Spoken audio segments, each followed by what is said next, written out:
It's strange how I can remember every silence from my childhood, but none of the sounds. I was told I was born on a winter night.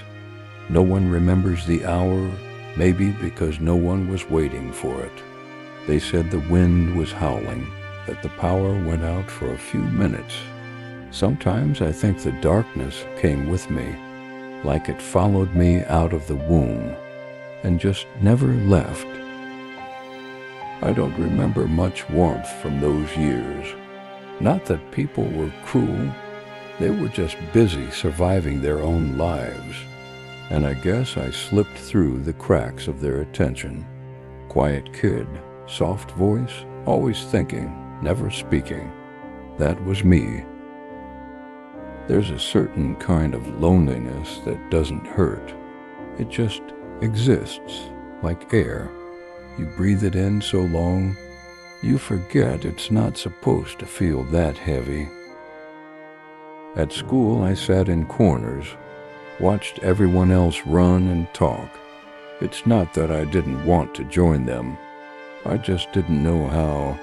It's strange how invisible you can become while standing right in front of people. Sometimes the teachers would ask, "Why don't you talk more?" And I wanted to say, because no one listens when I do.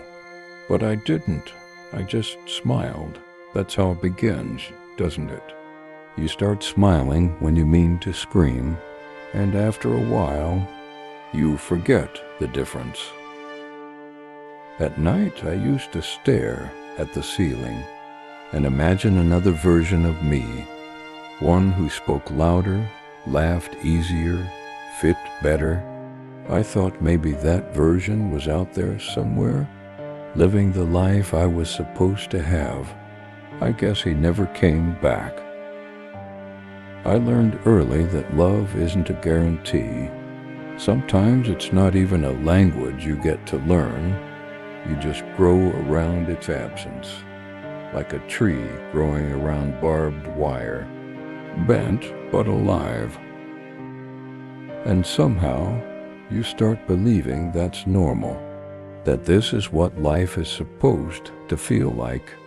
The quiet ache that never stops humming, the emptiness that doesn't need to shout to be heard.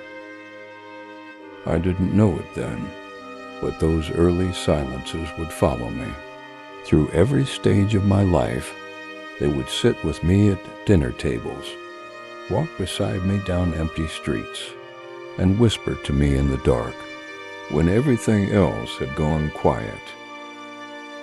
I think that's when it started, the long conversation I've been having with myself ever since, the one no one else could ever hear, the one that never really ends.